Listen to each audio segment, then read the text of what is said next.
జలద్రోహంపై సర్కారును ఎండగడతాం. శపథాలు చేయడం వెనక్కి తగ్గడం ముఖ్యమంత్రికి అలవాటే. కేటీఆర్. అసెంబ్లీ సమావేశాలు 29వ తేదీ నుంచి జరగబోతున్నాయి.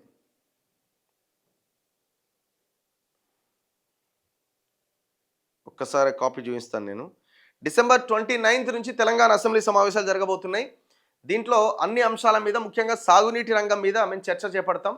జలద్రోహం మీద, దోపిడీ మీద ఎవరేంటి అనేది చర్చ చేపడతామని ముఖ్యమంత్రి సవాల్ చేసింది కదా, అసెంబ్లీకి రా కేసీఆర్ అని. సో శీతాకాల సమావేశాలు ఇవి, జనరల్గా పెట్టాల్సిన సమావేశాలు ఇవి.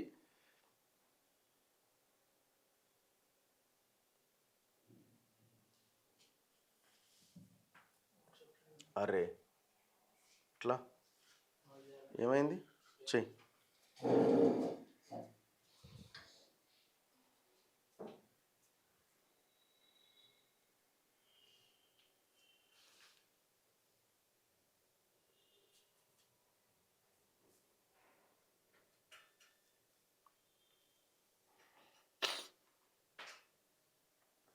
సో ఇందులో ప్రధానంగా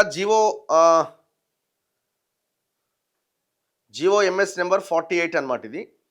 The following notification by Governor of Telangana will be published in Part 2 of an extraordinary issue of the Telangana Gazette dated 24 December 25.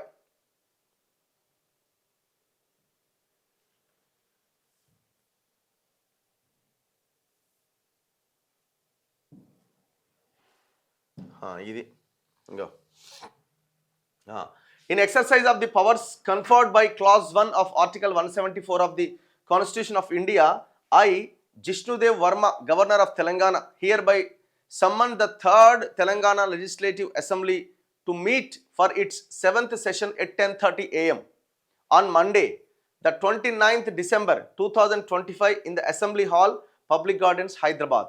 So December 29th నుంచి ఈ సమావేశాలు ప్రారంభం కాబోతున్నాయి.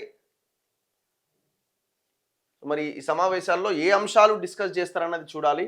కొంత ప్రజల సమస్యల మీద ఏమైనా డిస్కస్ చేస్తారని మనం ఆశిద్దాం ఈ సమావేశాల్లో. సో కేటీఆర్ అంటుండు జలద్రోహం మొత్తం దోపిడీ జరిగింది, దాని మీద మేము సర్కారుని ఎండగడతాం అంటున్నారు. ఏముండదు ఇంట్లో ఎండగట్టేది, ఈయనది ఉండదు ఆయనది ఉండదు. ఆయన తిట్ట ఆయన ఈయన తిట్ట, ఈయనకు 10 నిమిషాలు ఆయనకు 10 నిమిషాలు, ఈ లొల్లి తప్ప ఇందులో ఒక అవుట్కమ్, ఒక సొల్యూషన్ వచ్చేది లేదు. నువ్వు 10 ఏళ్ళు ఇది చేసినావని, నువ్వు 2 ఏళ్ళు ఏం చేసినావని, ఇల్లు వాళ్ళు ఇదే పని. కాంగ్రెస్ ప్రభుత్వం తెలంగాణకు జలద్రోహం చేస్తోందని వచ్చే శాసనసభ సమావేశాల్లో, జనసభల్లో ప్రతి చోట కాంగ్రెస్ సర్కారును ఎండగడతామని బీఆర్ఎస్ వర్కింగ్ ప్రెసిడెంట్ కేటీఆర్ అన్నారు. ముఖ్యమంత్రి రేవంత్ రెడ్డి బుధవారం చేసిన వ్యాఖ్యలపై కేటీఆర్ సామాజిక మాధ్యమం ఎక్స్లో స్పందించారు.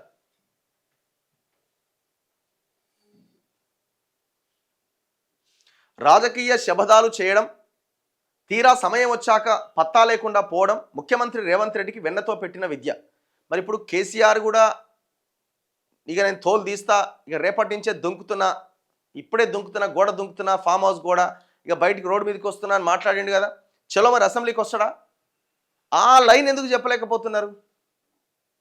లేదు, ఒక పని చేయండి, గజ్వేల్ ఎమ్మెల్యే పదవికి రాజీనామా చేయండి. దానికంటే ముందు బీఆర్ఎస్ శాసనసభాపక్ష నాయకుడిగా ఆయనను పక్కన పెట్టండి. నువ్వే తీసుకో, ఎవరొద్దన్నారు? నువ్వే తీసుకో, ఎవరొద్దన్నారు? సో నువ్వే తీసుకోలేకపోతే మీ బావకి, లేకపోతే ఇంకోరికి, కౌశిక్ రెడ్డికి, ఆయన బాగా మాట్లాడతాడు కదా, గొడవ బాగా చేస్తాడు కదా అసెంబ్లీలో, ఆయనకే ఎవరొద్దన్నారు?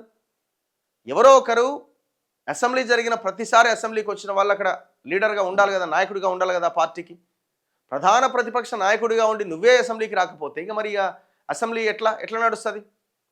ఫస్ట్ మీరు చెప్పాలి. మీరు ఇంత మాట్లాడుతున్నారు కదా, ఆయన శపథం చేసిండు మిమ్మల్ని అధికారంలోకి రానియమని, ఆయన శపథం చేసిండు రా అసెంబ్లీకి తేల్చుకుందాం ఎవడు జలద్రోహం చేసిండు అని మాట్లాడిండు.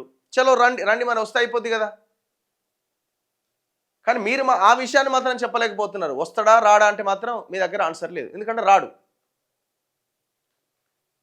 రాష్ట్ర జల హక్కులను కాపాడే విషయంలో ముఖ్యమంత్రి విఫలమయ్యారు. 2028 అసెంబ్లీ ఎన్నికల్లో కాంగ్రెస్ పార్టీకి ఓటమి ఖాయం. మరో 100 ఏళ్ల దాకా రాజకీయంగా కాంగ్రెస్ పార్టీకి భవిష్యత్తు ఉండదు. ముఖ్యమంత్రి రేవంత్ రెడ్డి ఎలాంటి భాష వాడినప్పటికీ తెలంగాణ ప్రయోజనాల కోసం బీఆర్ఎస్ తన పోరాటాన్ని ఆపబోదు. పాలమూరు రంగారెడ్డి ప్రాజెక్టు విషయంలో ముఖ్యమంత్రి సొంత జిల్లాకే అన్యాయం చేస్తున్నారు. ఈ విషయం స్పష్టం కావడంతో తట్టుకోలేక ఇష్టం వచ్చినట్టుగా మాట్లాడుతున్నారు. నీటి హక్కులపైన రాజీ పడిన విషయాన్ని బయటపెడితే సమాధానం చెప్పలేకపోతున్నారు. ముఖ్యమంత్రి చేసిన వ్యాఖ్యలు గౌరవప్రదంగా లేవు. వైఫల్యాల నుంచి ప్రజల దృష్టిని మళ్లించే ప్రయత్నం ముఖ్యమంత్రి చేస్తున్నారు. ఇదెంతో కాలం సాగదు అని కేటీఆర్ పేర్కొన్నారు. కాంగ్రెస్ ప్రభుత్వం వ్యవసాయ రంగాన్ని సంక్షోభంలోకి నెట్టిందని కేటీఆర్ ఆరోపించారు. పంట కొనుగోలు కేంద్రం వద్దే జమ్మన్న అనే రైతు గుండెపోటుతో కుప్పకూలి మరణించడం బాధాకరం. ప్రభుత్వం జమ్మన్న కుటుంబానికి 25 లక్షల పరిహారం అందించి ఆదుకోవాలి. గద్వాల జిల్లా మానవపాడు మండలం కలుకుంట్ల మొక్కజొన్న కేంద్రం వద్ద జరిగిన ఈ ఘటనకు పూర్తి బాధ్యత ముఖ్యమంత్రి రేవంత్ రెడ్డిదే. మొక్కజొన్న పంట కొనకుండా రైతు ప్రాణాన్ని సర్కారు బలి తీసుకుంది అని ఆరోపించారు. ఇది గతంలో కొనసాగింది, ఇప్పుడు కూడా అట్లనే కొనసాగుతున్నది. చివరి గింజ వరకు కొంటాం ఆనాడు కేసీఆర్ అన్నాడు, ఇప్పుడు రేవంత్ రెడ్డి అన్నాడు. ఏం కొంటున్నారు?